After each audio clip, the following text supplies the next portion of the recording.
Hey guys, I will show you how to fix this problem on Windows 11 operating system. In the first step, we need to right click on the Windows icon and select run.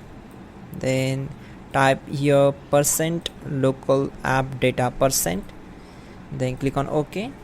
Now on this window we have to just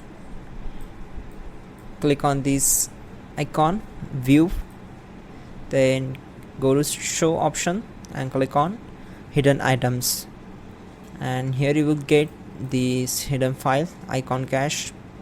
So right click on it, select delete, and then close this window. After that, just we need to go to search bar and type your task manager, and then find out Windows Explorer. So here it is. Then right click on it, select restart. Now we need to wait for some time, around 4 to 5 seconds.